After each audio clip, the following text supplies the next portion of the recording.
Ao longo de uma sequência temporal prolongada, nossas perspectivas de continuidade minguam até atingirem a inexistência.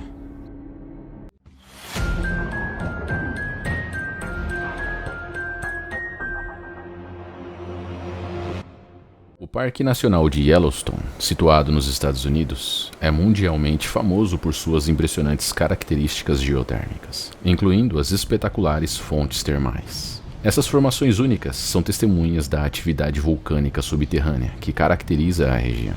As fontes termais de Yellowstone são, muitas vezes, poços naturais de água quente provenientes das profundezas da Terra. O calor emanado do interior do planeta aquece essas águas subterrâneas, resultando em nascentes termais que variam em temperatura e coloração.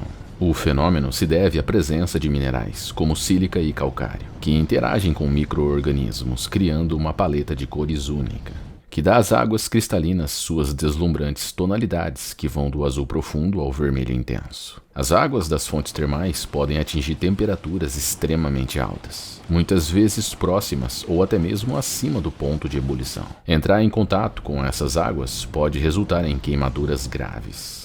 A aparência calma da superfície muitas vezes não reflete sua temperatura.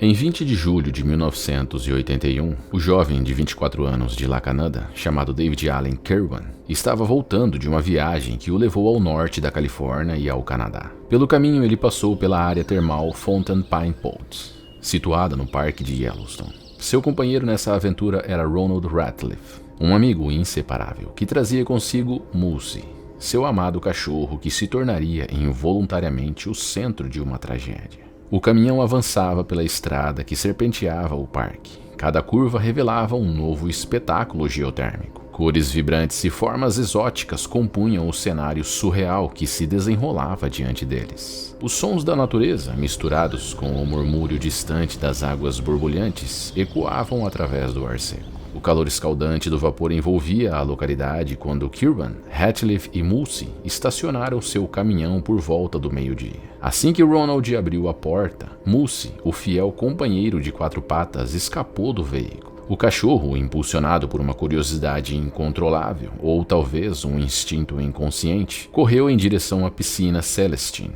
e pulou em uma fonte termal cujas águas ferviam a temperaturas exorbitantes, que se aproximavam dos 100 graus Celsius. Os ganidos angustiantes de Moose, que agora lutava pela vida nas águas perigosas da piscina, imediatamente chamou a atenção de David, que correu desesperadamente para resgatar o cachorro de seu amigo. O dilema de salvar Moose levou Kirwan a um momento de decisão impulsiva, ignorando os apelos de espectadores alarmados que imploravam para que ele não entrasse na água. Ele avançou resolutamente para a piscina dizendo: "Como diabos não vou?" E em um gesto corajoso, Kirwan mergulhou de cabeça na fonte termal fervente, selando um destino terrível para si mesmo.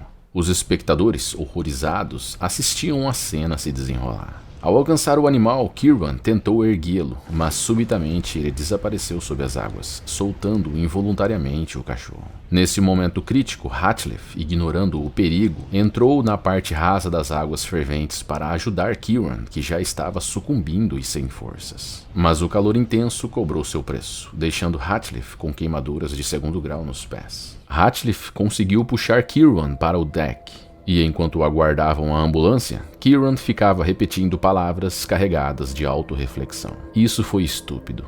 Quão ruim eu sou.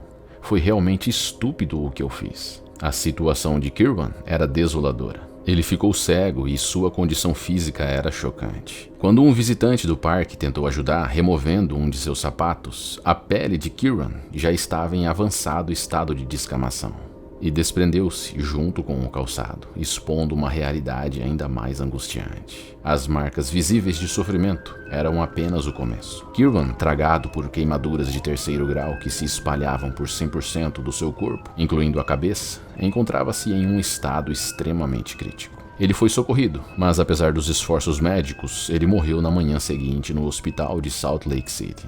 Moose, o cachorro, morreu quase que instantaneamente ao entrar na água. Um solitário explorador de cavernas amador chamado Sergei Kaziev tentou escalar uma caverna localizada na região separatista da Abcásia, na Geórgia. Essa não é uma caverna comum, com uma profundidade máxima de mergulho de 2,2 quilômetros. Muito frequentemente, essa caverna é considerada o sistema de cavernas naturais mais profundo do mundo, com um tempo médio de descida de mais de 8 dias. Muitos, na comunidade espeleológica, considerariam isso o Monte Everest da exploração de cavernas. Sergei Kaziev, apesar de ser amador, via a caverna como uma aventura e um desafio a ser superado. Infelizmente, ele embarcaria nessa jornada sozinho. Originário da cidade russa de Sochi, Sergei se despediu de sua esposa e filhos na manhã de 1º de novembro de 2020, sem dizer para onde estava indo. Seu destino era a perigosa caverna, conhecida por suas passagens estreitas, cachoeiras e enormes paredes de caverna. Sergei, considerado muito ativo e atlético, era um ávido alpinista, mas sua experiência em espeleologia era limitada, com apenas 2 expedições anteriores. Após localizar a entrada, ele separou seus pertences em 3 bolsas, pendurou uma corda dentro da caverna e desceu sem hesitar. Os primeiros 400 metros da caverna são traiçoeiros, com corredores estreitos, cachoeiras e paredes maciças. A primeira parada de Sergei foi no acampamento 380, onde descansou, comeu e planejou sua próxima descida. Ele continuou a explorar, chegando ao acampamento 600, onde decidiu ficar por uma semana.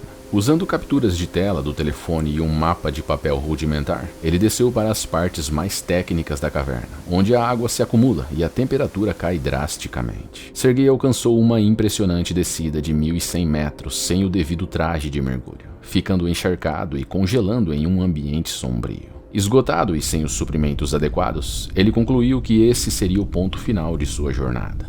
Ao tentar retornar, Sergei percebeu a gravidade de não ter todo o equipamento necessário. Seja por esquecimento ou subestimação de sua importância, notavelmente ele havia trazido estribos apenas para as mãos, não para os pés. Um equipamento essencial para subidas em cordas. Sem as cordas, polias e estribos apropriados para subir novamente, combinados com a água gélida e a exaustão, Sergei encontrou-se preso dentro de uma das cavernas mais profundas do mundo. O ambiente escuro e silencioso testemunhou sua luta solitária e inevitável contra a natureza hostil da caverna. Sem ninguém por perto para ajudar, Sergei, ainda preso à corda, escolheu um canto isolado na caverna, se encolheu em posição fetal e, com o corpo encharcado e gelado, sucumbiu à hipotermia. Sabendo que ninguém intercederia por ele, seus últimos momentos foram provavelmente marcados por uma combinação de exaustão física, frio penetrante e uma sensação de absoluto desespero. Após alguns dias sem notícias dele, sua esposa o reportou como desaparecido. Mas, como não havia informado seu destino, ele permaneceu desaparecido por 9 meses. Em 4 de agosto de 2021, estudiosos encontraram seu corpo decomposto em posição fetal, ainda preso à corda que tentava usar para escapar. Uma equipe de resgate com 100 pessoas foi formada para resgatar o corpo de Sergei. Mas devido à altura e ao avançado estado de decomposição, seu corpo teria que ser cortado em pedaços. Sua esposa, notificada pela organização russa chamada Lisa Alert, deu permissão para que o corpo de seu marido fosse seccionado em pedaços e exumado, devido à dificuldade de recuperação na caverna. Utilizando ferramentas de corte adequadas, a equipe de resgate iniciou o procedimento com precisão cirúrgica. O objetivo era criar seções gerenciáveis do corpo de Sergei que pudessem ser erguidas com segurança através das passagens estreitas da caverna. Dessa forma, o corpo de Sergei foi recuperado e devolvido à sua família.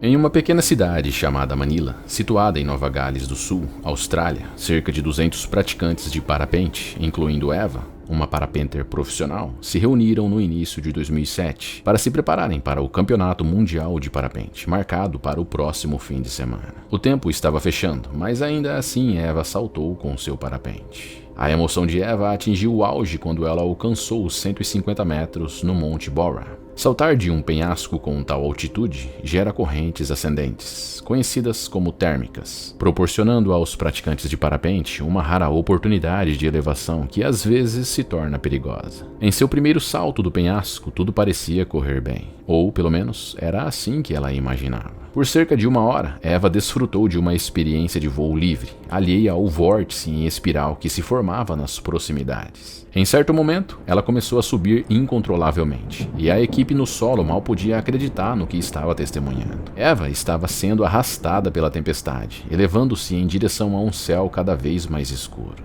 Desamparada, ela viu-se em um estado de descontrole por quase 15 minutos, transitando de uma altitude de aproximadamente 760 metros para uma surpreendente marca de cerca de 9.750 metros. Nessa elevada altitude, o ar congelou, resultando em queimaduras dolorosas em suas mãos e pés. Nesse ponto crítico, Eva já havia perdido completamente a consciência devido à falta de oxigênio. É praticamente inimaginável compreender a experiência de estar em uma altitude tão elevada, especialmente enfrentando temperaturas de menos 50 graus. À medida que Eva continuava a ascender no céu escuro, raios e granizos violentamente atingiam o parapente. Em um curto intervalo de 15 minutos, ela alcançou uma altitude superior àquela habitualmente usada por muitas aeronaves comerciais de passageiros. Para se ter uma ideia, ela estava a 1.000 metros acima do pico mais alto do Monte Everest, o ponto mais alto da Terra. A parte difícil ainda não havia terminado. Embora sua equipe no solo estivesse ciente da tempestade, Eva ainda estava presa a centenas de metros de altura. Ela considerava saltar do parapente e acionar o paraquedas reserva. Porém, ele não é projetado para velocidades de queda livre, e sendo um modelo redondo padrão, ela não teria controle sobre ele. Gelo começou a se formar em seus óculos de sol e instrumentos. Seu capacete, vestimentas e luvas eram inadequados para suportar as temperaturas gélidas. Além disso, a altitude alcançada é absolutamente incomum para a exposição humana. Devido ao ar rarefeito, a respiração de Eva tornou-se impossível e ela desmaiou. Nessa etapa, Eva enfrenta relâmpagos e ventos fortes. Seu corpo é duramente atingido por pedras de granizo do tamanho de laranjas, causando contusões. Ela atinge uma notável altitude que supera o recorde anterior de altitude de sobrevivência para qualquer piloto de parapente. Algum tempo depois, Eva retornou à consciência. Apesar dela permanecer consciente e lúcida naquele momento crítico, havia pouco que ela poderia fazer para escapar com segurança da situação aterrorizante. Depois de uma jornada angustiante, a Parapenter finalmente pousou. Por um tempo, ela permaneceu deitada no chão, aproveitando o momento. Eva estava com tanto frio e tão cansada que simplesmente se enrolou no chão para tentar se aquecer. Felizmente, a equipe chegou rapidamente ao local de pouso usando o dispositivo GPS que ela tinha em mãos, permitindo que permanecessem conectados com seu equipamento de monitoramento avançado. E naturalmente, ela foi levada diretamente para o hospital. Por algum milagre, Eva sofreu apenas alguns hematomas. Apesar de Eva ter desmaiado, provavelmente foi isso que a salvou. O desmaio desacelera o metabolismo do corpo, reduzindo a necessidade de oxigênio para a sobrevivência. Em essência, enquanto desmaiada, Eva não demandava a quantidade usual de oxigênio, possibilitando sobreviver em uma altitude elevada, onde a oferta de oxigênio era mínima. Na quarta-feira, 17 de agosto de 2005, um grupo de 5 amigos saiu para jantar e acabou discutindo sobre uma caverna secreta no lado da montanha Y, em Provo, Utah. Essa montanha ficava próxima ao campus de onde eles estudavam. Então, muitos estudantes locais conheciam a existência da caverna. 2 jovens espeleólogos haviam mapeado completamente a caverna Gollum apenas um ano antes. À primeira vista, ela não parecia muito hospitaleira, envolta por 1 metro de água e apenas 1,20 m de altura. Aqueles que entravam precisavam se abaixar para percorrer os 30 metros do túnel da entrada em um riacho raso. Para a maioria dos caminhantes, isso não seria uma ideia divertida, mas para aqueles que conheciam a caverna secreta, o desafio poderia ser tentador. A parte secreta da caverna exigia que você se abaixasse por um buraco cheio de água, de 45 por 60 centímetros no chão. Mesmo para aqueles que sabiam o que havia do outro lado, esse momento desafiador podia intimidar até os exploradores mais destemidos. Naquela noite, o grupo decidiu se testar nessa caverna escura e pouco convidativa. Já era quase 2 da manhã quando os jovens chegaram na área da caverna. Eles passaram algum tempo sentados do lado de fora, antes de adentrarem a caverna. Jennifer Gilbert já tinha passado pelo túnel aquático antes, então ela assegurou aos outros que conseguiriam prender a respiração e nadar os 4,5 metros até a outra extremidade da caverna lá dentro. Apesar de ter ficado hipotérmica e desmaiado em sua experiência anterior, ela ainda estava animada para mostrar esse lugar secreto aos amigos. Blake Donner, Scott MacDonald e Ariel Singer concordaram em tentar. Um quinto amigo, Joseph Ferguson, decidiu esperar do lado de fora até que eles voltassem. Com apenas uma lanterna, os 4 seguiram para a pequena abertura no chão da caverna. Eram agora 4h30 da manhã e estava completamente escuro do lado de fora. Um por um,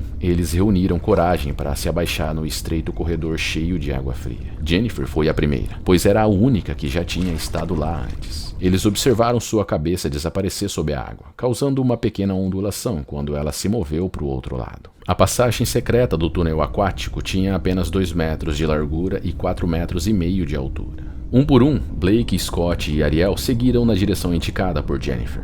Havia uma corda presa a uma rocha na caverna principal, que passava pelo túnel subaquático e estava amarrada a uma peça de madeira na caverna interna. Com um espaço tão pequeno do túnel, uma corda não parecia ser necessária para voltar ao buraco da entrada. Parecia impossível se perder. Infelizmente, essa não foi a realidade. Brian, um espeleólogo anterior, relatou que, em uma experiência na mesma caverna, em seu retorno, ele ultrapassou o buraco de saída e atingiu um beco sem saída, cerca de 1,20 m após o buraco. Em um momento frenético, percebeu que uma parede de rocha o cercava. Desesperadamente, ele empurrou para trás, agarrando o teto até chegar ao buraco. O tempo extra que isso levou o fez ter certeza de que isso resultaria em morte. Ele foi extremamente sortudo por encontrar o buraco apenas 1 segundo antes de respirar água. Naquele dia, todos os 4 fizeram a curta natação até a pequena caverna a apenas 4,5 metros de distância. Havia espaço para eles ficarem de pé e se moverem um pouco. A caverna, após a passagem secreta, tinha cerca de 2,5 metros de altura, com um pico no centro de cerca de 2,7 metros. Isso deixava cerca de 1 metro de espaço acima da água. Às 4h02, possivelmente nervosos e sem fôlego, com os corações acelerados pela adrenalina, eles experimentaram certo alívio assim que seus rostos romperam a superfície da água do outro lado. Lamentavelmente, o ar que preenchia esse confinado espaço era sem dúvida insalubre. No contexto de espeleologia,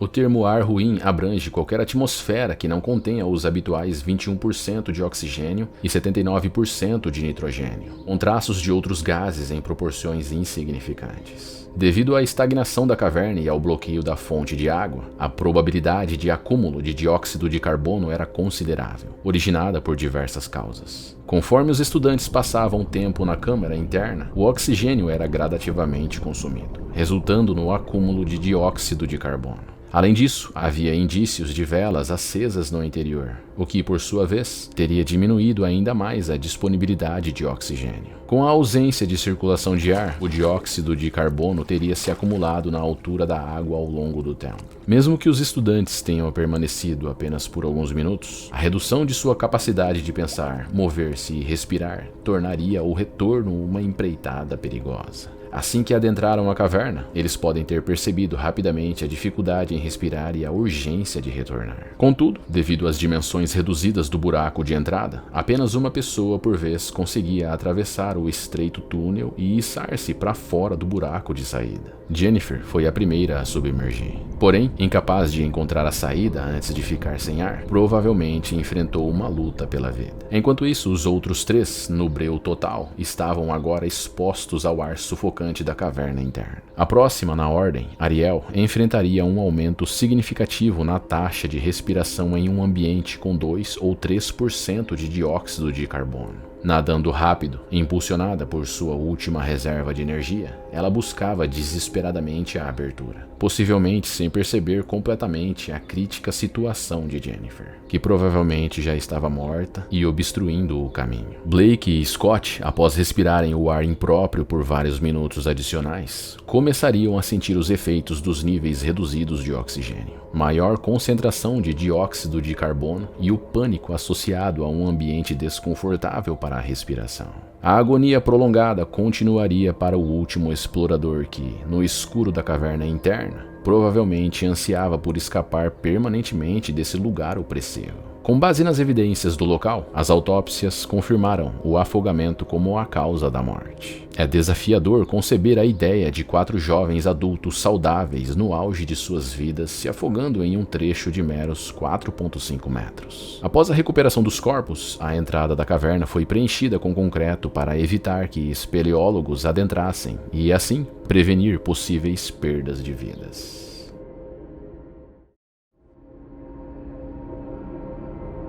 Este é o polvo de anéis azuis. Existem 4 espécies deles em todo o mundo que conhecemos, e todas são extremamente venenosas. Eles são encontrados em poças de maré e ao redor de recifes de coral nos oceanos Pacífico e Índico, desde a Austrália até o Japão.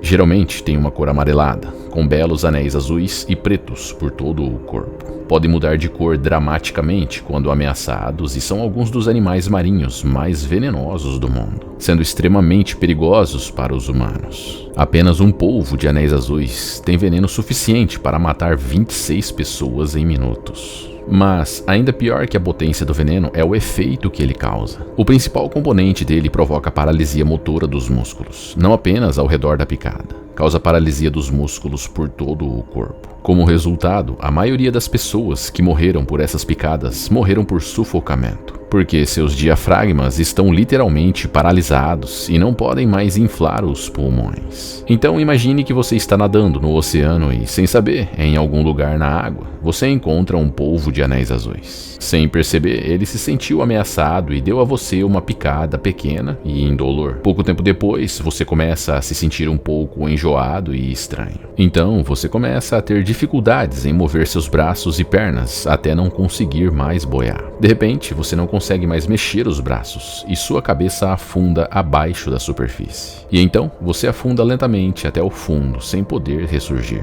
O pior é que o veneno pode até causar uma paralisia total do corpo, onde a pessoa ainda está totalmente ciente do ambiente, mas não pode se mexer. Isso significa que nem mesmo podem pedir ajuda. Você só tem que torcer para ter sorte o suficiente para alguém perceber que algo está errado, porque não há absolutamente nada que possa salvá-lo de outra forma. Um dia, um homem estava na praia, em algum lugar do Pacífico, aproveitando o sol e a água quente. Ele tinha entrado e saído da água, observando a vida marinha e os recifes de coral, quando aleatoriamente começou a se sentir um pouco enjoado e estranho. À medida que a sensação ficava mais forte, ele sabia que precisava sair da água. Então dirigiu-se à costa para se sentar na praia onde estavam todas as suas coisas. Enquanto caminhava pela areia, essa sensação ficava mais forte até que ele achou difícil continuar andando. Eventualmente, ele simplesmente desabou no chão. Imediatamente, algumas pessoas ali chamaram um salva-vidas que correu até ele e começou a verificar o que tinha acontecido com ele. Pelo que o salva-vidas podia perceber, o homem não estava respirando. Seu pulso quase não existia, mas seus olhos estavam bem abertos. Isso o levou a virar o homem de costas e começar a fazer a ressuscitação cardiopulmonar, conhecido como RCP. Nesse momento, o destino do homem foi extraordinariamente favorecido. Em essência, a aplicação da ressuscitação cardiopulmonar era como a única salvação possível diante dos efeitos venenosos. A intervenção mecânica, através da pressão rítmica no peito, desempenhou um papel vital ao manter o fluxo sanguíneo do homem, compensando a incapacidade do coração em executar seus batimentos regulares. Simultaneamente, o fornecimento controlado de ar para seus pulmões desempenhou um papel crucial, infundindo oxigênio essencial para nutrir seu cérebro e órgãos vitais. Uma coisa intrigante acerca do veneno reside em sua natureza efêmera. Notavelmente, ele passa por um processo de metabolização no corpo, resultando na completa dissipação dos efeitos desde que a pessoa sobreviva à primeira fase de paralisia. Após um período de administração da RCP, o homem começou a ter tremores, um sinal de uma gradual recuperação.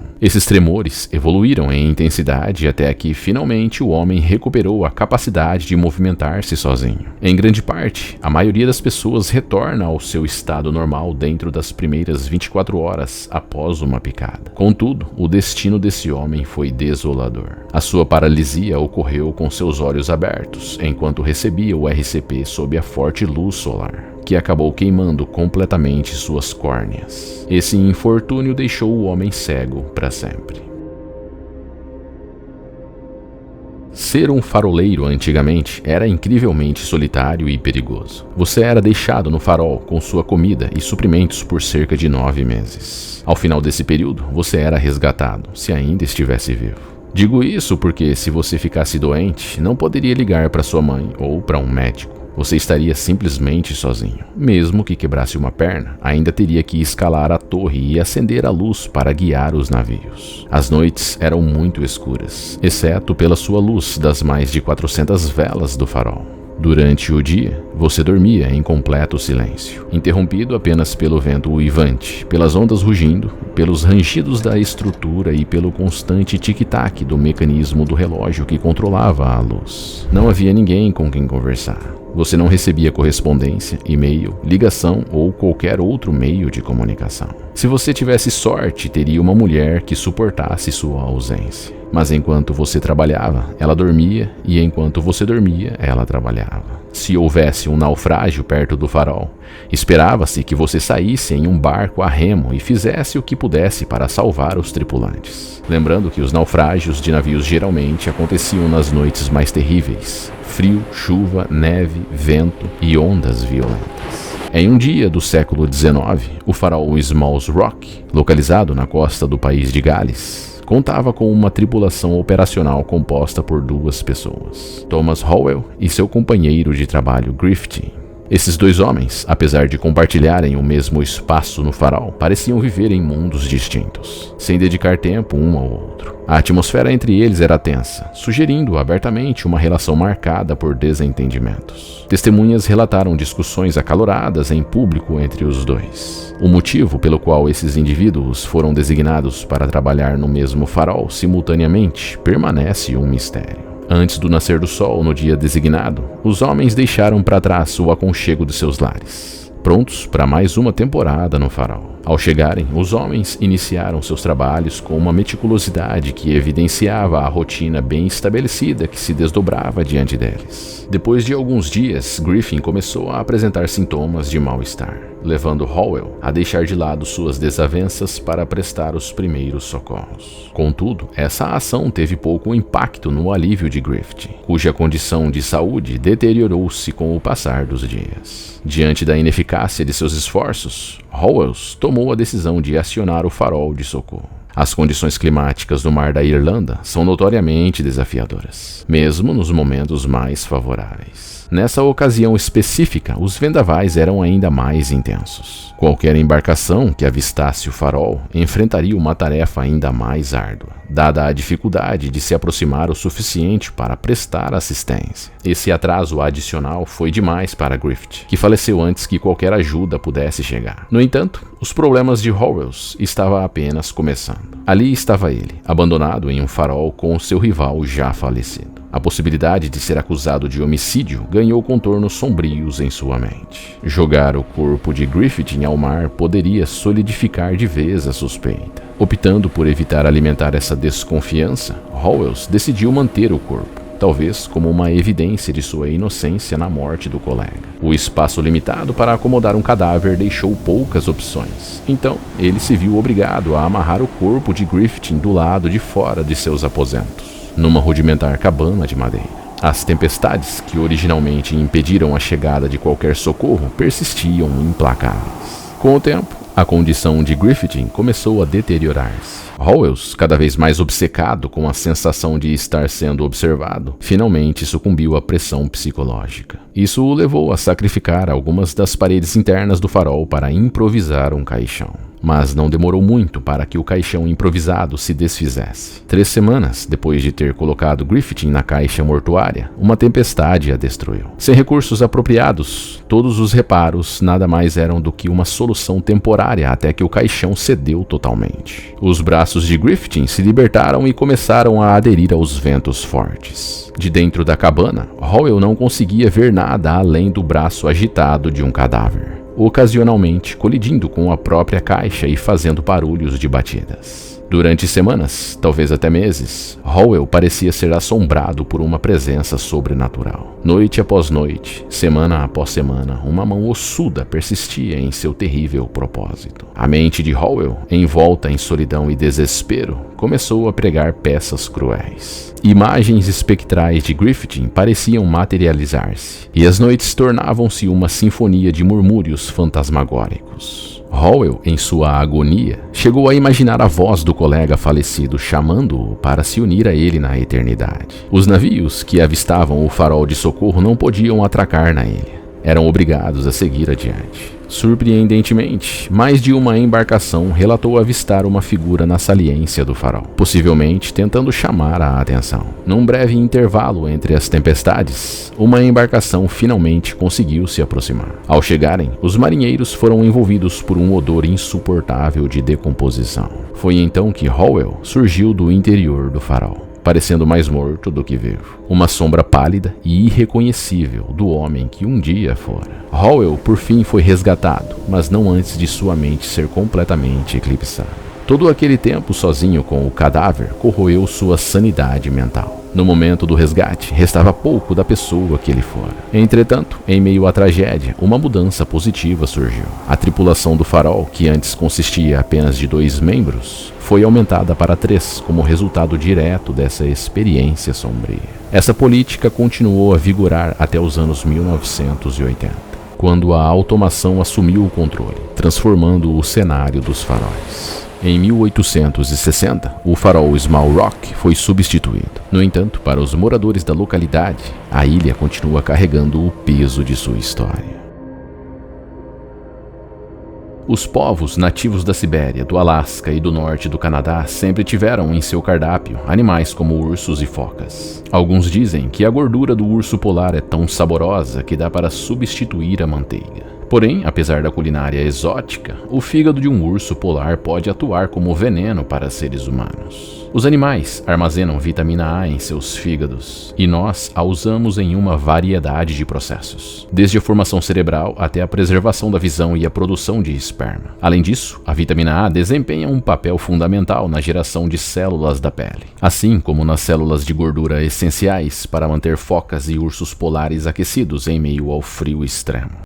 A maioria das vitaminas presentes em nossa alimentação é solúvel em água, semelhante ao açúcar ou sal, o que permite sua dissolução. Dessa forma, se houver um consumo excessivo dessas vitaminas, o corpo as elimina através da urina, sem causar qualquer dano ao corpo. A vitamina A, porém, é diferente. Ela não se dissolve na água. Isso significa que você não pode fazer xixi. Em vez disso, seu corpo depende de enzimas específicas para quebrá-la. Infelizmente, se você ingerir muita vitamina A, essas enzimas ficam sobrecarregadas e não conseguem quebrá-la com rapidez suficiente. O resultado é o envenenamento por vitamina A, conhecido como hipervitaminose A. Os ursos polares não estão imunes aos perigos de consumir muita ou pouca vitamina A. Eles são afetados com a mesma severidade pelo excesso ou pela deficiência. A única diferença é que os ursos polares têm uma tolerância muito maior à vitamina A. Um fígado humano saudável contém 575 unidades internacionais de vitamina A por grama, enquanto o fígado de um urso polar contém entre 24.000 e 35.000 unidades por grama. A dose diária recomendada de vitamina A em humanos é de 0,9 mg, e você pode obtê-la comendo apenas 1/10 de grama de fígado de um urso polar bem alimentado. O fígado inteiro do animal contém vitamina A suficiente para matar até 52 adultos. Se você picasse e comesse o fígado de um urso polar apenas o suficiente para obter sua dose diária de vitamina A todos os dias, esse único fígado duraria 143 anos. Quando os exploradores europeus começaram a explorar os Árticos no início do século XX, eles desconheciam esse fato. Assim, sempre que estes desbravadores faziam um ensopado de um urso polar, cortavam o rico fígado roxo e atiravam-no para a panela. Eles logo aprenderam da maneira mais difícil que às vezes há muita sabedoria nos tabus, porque sempre que comiam fígado de urso polar, as coisas pioravam muito rapidamente. No inverno rigoroso de 1597, uma expedição naval holandesa para encontrar uma passagem nordeste através do Ártico, da Europa até a China, estava perdida nas vastas terras geladas do Polo Norte. A busca por uma passagem secreta para as ricas rotas comerciais da Ásia havia se transformado em um desafio de sobrevivência quando a comida começou a acabar. À medida que os dias se arrastavam e os suprimentos diminuíam, a esperança da equipe começou a desvanecer. Foi quando os exploradores decidiram caçar os ursos polares que vagavam nas proximidades. Inicialmente, alguns homens que conheciam histórias de que a carne de ursos era venenosa relutaram, mas para outros, tudo não passava de uma superstição boba. Eles acabaram aceitando a ideia como uma medida de último recurso. Equipados com rifles e coragem, os exploradores enfrentaram as planícies brancas em busca de ursos polares. A fome tornava-se um adversário implacável, e as provisões escassas davam uma urgência desesperada à busca por qualquer tipo de alimento. Quando finalmente um urso foi abatido, os homens tinham centenas de quilos de carne suficientes para alimentá-los. Então, empreenderam a tarefa de preparar a carne do urso polar, garantindo que cada parte seria aproveitada de maneira eficaz. Naquela noite, ao redor de uma fogueira improvisada, a atmosfera era permeada por uma mistura de alívio e alegria. Todos os homens se fartaram da carne do animal. No entanto, alguns integrantes da equipe logo começaram a apresentar sintomas terríveis. Dentro dos corpos dos exploradores que ingeriram o fígado do urso, suas enzimas tentavam desesperadamente quebrar toda a vitamina A. Mas as enzimas rapidamente ficaram sobrecarregadas. Como resultado, uma forma de vitamina A chamada retinol começou a circular no sangue. E o retinol livre no sangue é extremamente prejudicial. As células que compõem o corpo humano são envolvidas por membranas à base de óleo, e o retinol age como um agente detergente, rompendo essas membranas oleosas. O resultado foi uma disseminação intracelular prejudicial nas entranhas das células dos exploradores. No interior de seus crânios, esse desequilíbrio provocou acúmulos de fluido. Como consequência, tiveram dores de cabeça intensas e debilitantes, acompanhadas por uma sensação avassaladora de tontura. Alguns indivíduos experimentaram episódios repetidos de vômitos, enquanto outros manifestaram sinais alarmantes de psicose. Mas o verdadeiro horror, a essência dos pesadelos, envolvia a pele. O excesso de vitamina A mata as células da pele. Na verdade, comer apenas 30 gramas de fígado de urso polar pode matar tantas células da pele humana que ela começa a descamar. Os exploradores testemunharam o perturbador espetáculo de alguns homens com a pele descamando nos braços, peito e rosto, revelando a carne crua de seus corpos, evocando uma cena que lembrava uma transformação zumbi. Tudo isso por comer um pouco de fígado de urso polar. Alguns dos homens morreram, outros sobreviveram com a pele totalmente transformada.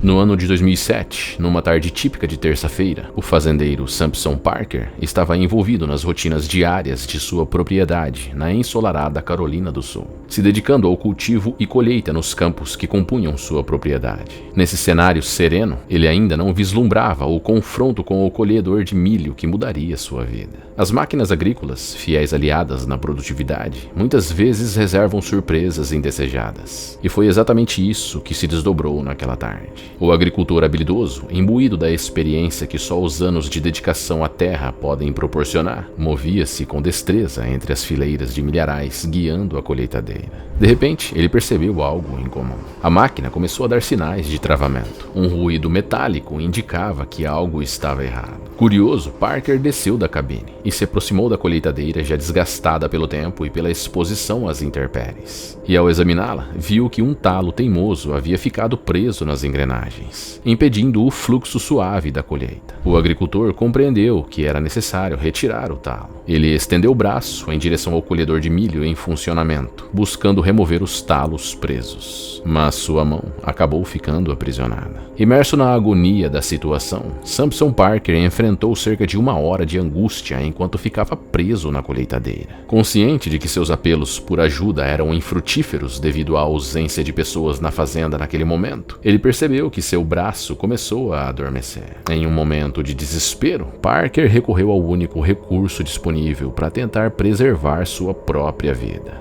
seu canivete John Deere. Com as mãos trêmulas e a mente focada na urgência da situação, Parker iniciou sua tentativa de salvação, cortando primeiramente os próprios dedos. Em sua mente, isso seria suficiente para desprender seu braço. Contudo, antes que pudesse completar esse ato de autossacrifício, a roda dentada da máquina começou a lançar faíscas, iniciando um incêndio ao redor. Parker, mais tarde, descreveu a intensidade do seu sofrimento nesse momento, relatando que sua pele estava derretendo e gotejava como plástico derretido. Ciente de que poderia ser queimado vivo, o fazendeiro fez a única coisa que poderia para salvar sua vida: sacrificar seu braço inteiro. Sem tempo a perder, ele concentrou-se na tarefa urgente de cortar seu braço o mais rápido possível, enfrentando uma agonia física e emocional indescritível. A situação se agravou quando o pneu da colheitadeira de milho explodiu, lançando Sampson Parker para trás, envolto pelo calor das chamas. Mesmo sem o braço e sangrando abundantemente, Parker, impelido por uma determinação incansável de preservar sua vida, conseguiu chegar até a caminhonete. Dirigindo o veículo até sua casa, ele teve a sorte de encontrar um bombeiro chamado Doug Spinks, que, por coincidência, passava pelo local e percebeu a urgência da situação. Spinks agiu com prontidão, envolvendo cuidadosamente o braço ferido de Parker e solicitando assistência médica imediata. Durante as próximas 3 semanas, Sampson Parker se recuperou, seguido por algumas semanas em casa, onde contou com o apoio constante de sua esposa, que abdicou do trabalho para permanecer ao seu lado. Notavelmente, mesmo antes de receber sua prótese de braço em janeiro de 2008, apenas 3 meses após o acidente, ele já estava de volta ao trabalho, demonstrando uma incrível determinação ao desempenhar suas funções na construção,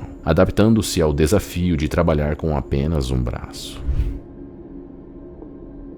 Na manhã de sábado, de 11 de janeiro de 92, John Thompson iniciou sua rotina diária na fazenda de Huddersfield, Dakota do Norte. O sol estava despontando no horizonte, enquanto ele se preparava para a tarefa de descarregar ração para os porcos. O cenário era encantador, com os animais da fazenda circulando e o ar fresco da manhã prenunciando mais um dia de trabalho rural. Thompson dirigiu-se até a área designada para descarregar a ração. A máquina era a esteira e transporte, uma peça fundamental na logística da fazenda. Com suas engrenagens ajustadas e a expectativa de uma tarefa rotineira, ele iniciou o processo. O mecanismo da rosca transportadora começou a mover-se, com a hélice helicoidal girando de maneira constante e eficiente. Thompson, focado nos detalhes operacionais da máquina, assumiu a operação. Ele posicionou-se estrategicamente para direcionar a ração para o local desejado, garantindo uma distribuição uniforme para os animais. Enquanto a rosca transportadora continuava seu trabalho mecânico,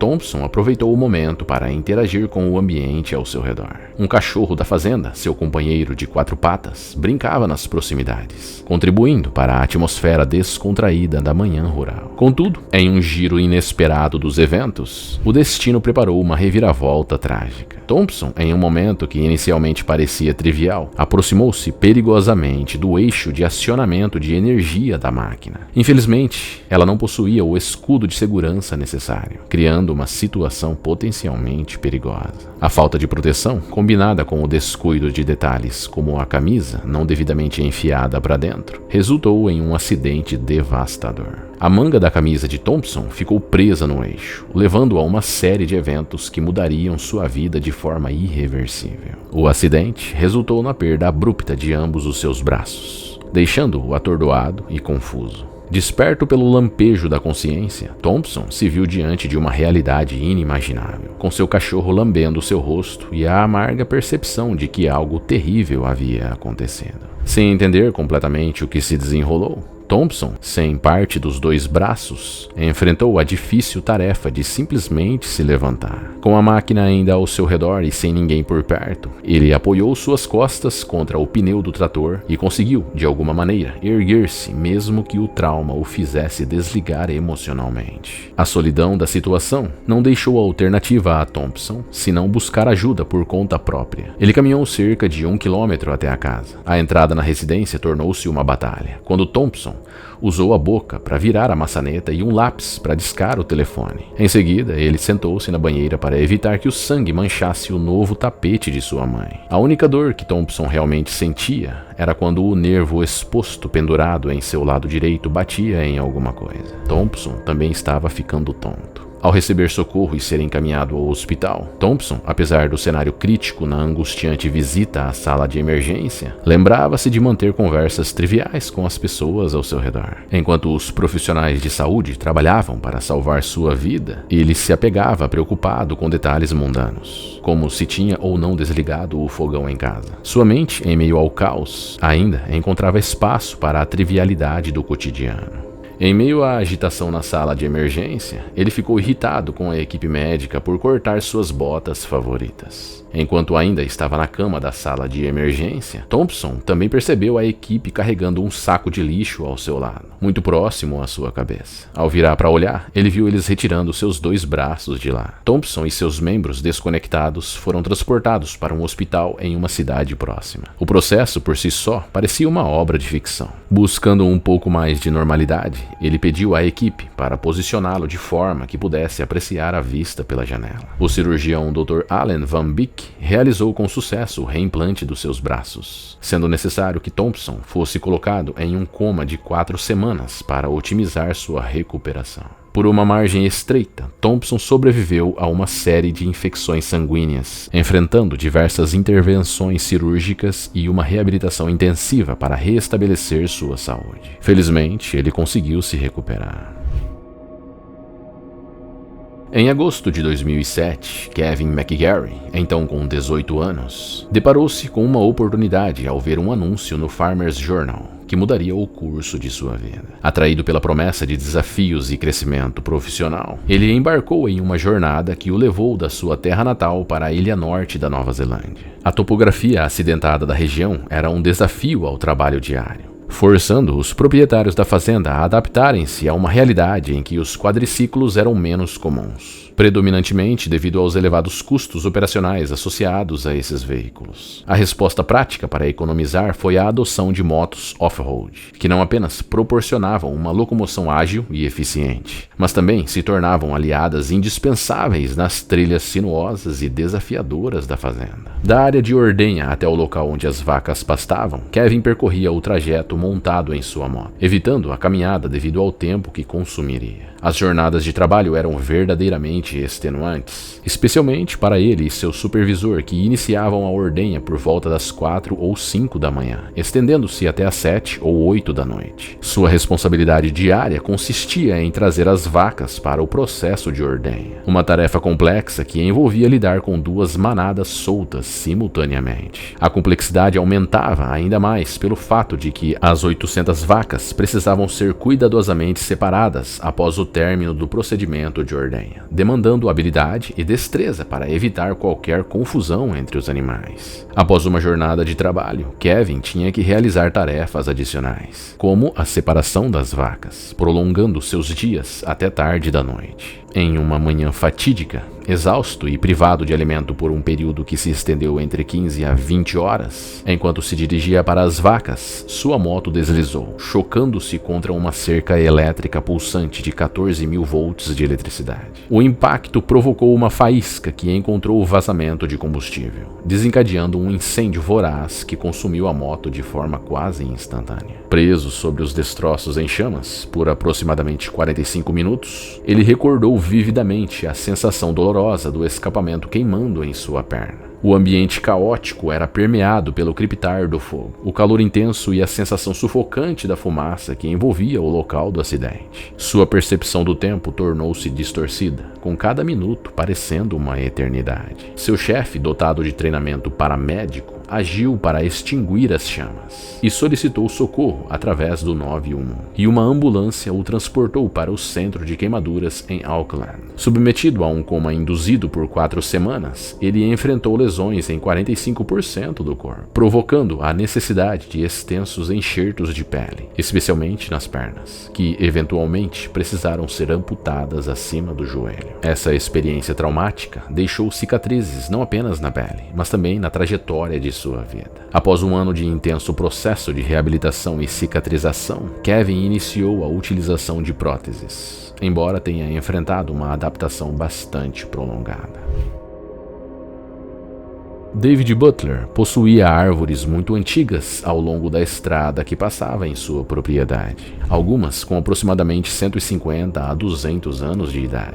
Preocupado com a possibilidade de galhos caírem na estrada, ele aproveitou a oportunidade de participar de um seminário de um dia sobre avaliação de árvores perigosas na cidade de Kilkenny, na Irlanda. Após o evento, ele voltou à fazenda e realizou uma minuciosa avaliação das árvores circundantes, identificando 6 delas nessa linha específica como potencialmente perigosas. Determinado a mitigar os riscos, David decidiu removê-las e combinou com um amigo para ajudá-lo. No dia planejado, contudo, ele não estava se sentindo bem devido a uma infecção no peito, o que, em retrospectiva, obscureceu seu julgamento. Ele reconhece ter quebrado sua própria regra de evitar realizar tarefas quando cansado ou doente. No entanto, a oportunidade na agricultura é muitas vezes transitória, e ele optou por seguir em frente. Com seu amigo chegando por volta das 9 às 10 da manhã, eles começaram a avaliar o corte em 3 árvores. Após essa avaliação inicial e algumas xícaras de chá, eles iniciaram a primeira árvore, realizando cortes precisos e estratégicos para preparar o terreno para a queda controlada. Com habilidade, os homens efetuaram os cortes iniciais, conhecidos como bico de pato, que consistem em entalhes estrategicamente posicionados para orientar a queda na direção desejada. Ao realizar o corte final em uma das árvores, a árvore começou a torcer inesperadamente. Apesar de ter uma rota de queda planejada, a árvore começou a cair na direção errada. Os homens, percebendo instantaneamente a mudança no curso dos acontecimentos, abandonaram rapidamente suas posições. A fadiga que se fazia presente deu lugar à urgência, e o que antes era um ambiente controlado, agora se tornou caótico. Infelizmente, o desfecho foi inevitável, e a árvore caiu sobre os homens. Após perder a consciência, David foi resgatado por um helicóptero devido à natureza do acidente. Ele acordou 2 meses e meio depois.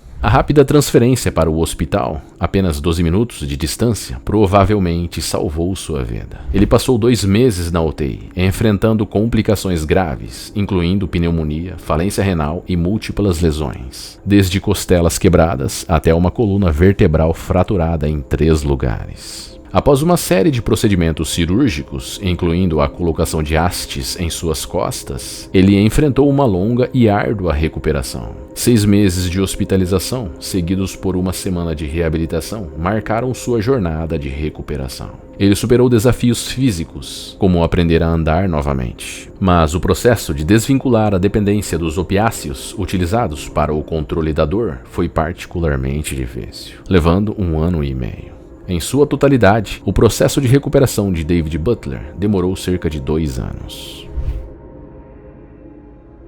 Na Irlanda do Norte, a aproximadamente 20 quilômetros ao sul de Belfast, encontra-se uma fazenda pertencente à família Spence. Num sábado de setembro, os irmãos Nevin e Graham, acompanhados pelo amigo Andrew, estavam todos ajudando a carregar lenha na traseira do carro de Nevin. Essa propriedade dos pais deles era gerenciada em tempo integral por Graham, um homem de 30 anos, encarregado do cuidado do gado e das plantações. Nevin, por sua vez, com apenas 19 anos, destacava-se como um talentoso jogador de rugby. Apesar de sua dedicação ao esporte, Nevin frequentemente auxiliava seu irmão e pai na fazenda, revelando uma conexão profunda com o local de sua infância. Ele até brincava sobre os benefícios de realizar um dia árduo nos campos em vez de na academia. Enquanto carregavam o carro, a mãe deles gritou de casa que o jantar estava pronto. Então, eles fizeram uma pausa no carregamento de madeira e entraram. Pouco depois de terem entrado, o pai deles entrou parecendo preocupado e informou que o border collie da família havia caído em um dos tanques embaixo do estábulo dos animais. Os irmãos e Andrew voltaram rapidamente para o galpão, que abrigava as vacas e ficava em cima de um enorme tanque. Esse poço de 3 metros de profundidade ocupava todo o comprimento do estábulo e era usado para coletar todo o esterco da vaca. A razão pela qual tudo isso é coletado é que, eventualmente, é espalhado pelos campos como fertilizante. Para acessar o poço, havia 8 buracos no chão,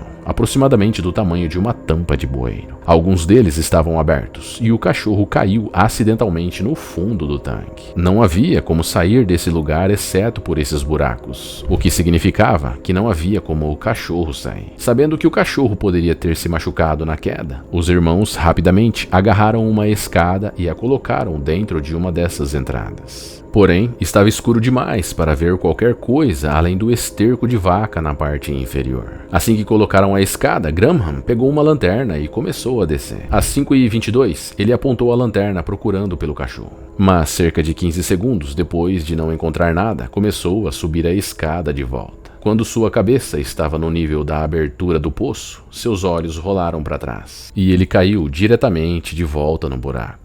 Nevin imediatamente entrou em ação e desceu a escada logo atrás de seu irmão, enquanto Andrew foi contar aos outros. No entanto, antes mesmo de Andrew retornar à entrada, Nevin também desabou na lama. Isso ocorre porque, à medida que o esterco se decompõe, ele libera uma mistura de gases venenosos. Esses gases se acomodam no fundo do tanque porque são mais pesados que o ar e borbulham mais rapidamente se a pasta for mexida. Isso significa que o tanque se tornou mais tóxico a cada pessoa que cair. Na verdade, esses tanques são frequentemente cercados e requerem equipamento especial para entrar. Quando Andrew voltou, estava com ele e o pai dos irmãos, que, apesar de saber do perigo, foi direto para a escada, sabendo que seus filhos só tinham alguns minutos no tanque. Pelo que ele sabia, eles poderiam estar se afogando no líquido do fundo. Então ele desceu a escada, chegou ao fundo e agarrou Graham, começando a carregá-lo a escada acima. À medida que ele alcançava a altura suficiente para que Andrew o agarrasse e começasse a puxá-lo para cima, seu pai começou a perder a consciência, soltando a escada. Com a ausência do pai para suportar o peso de Graham, Andrew não conseguiu mais sustentá-lo, resultando na queda de ambos para trás e diretamente no estrume. Enquanto essa tragédia se desenrolava, Emma, a irmã deles, que estava visitando a família no dia do acidente, percebeu um carro acelerando pela entrada da garagem em direção ao galpão. Ela correu até a entrada do galpão enquanto seu marido estacionava o carro. Ao chegar lá, ela deparou-se com Andrew na entrada. Em estado frenético, comunicou-lhe que todos os 3 homens estavam inconscientes lá embaixo. E sem sequer pensar, ela imediatamente foi direto para a escada também. Andrew tentou impedi-la, mas ela passou por ele e começou a descer. E, incrivelmente, ela conseguiu agarrar o pai pelo cinto e levantá-lo alto o suficiente para as pessoas acima agarrá-lo e puxá-lo para fora. Ela subiu rapidamente e respirou várias vezes, e então desceu para pegar seus irmãos. Dessa vez, ela agarrou Graham e começou a levantá-lo também. Mas ao subir alguns degraus da escada, começou a se sentir tonta. E essa foi a última coisa de que ela se lembra. Pouco depois, ela acordou acima do solo e de lado.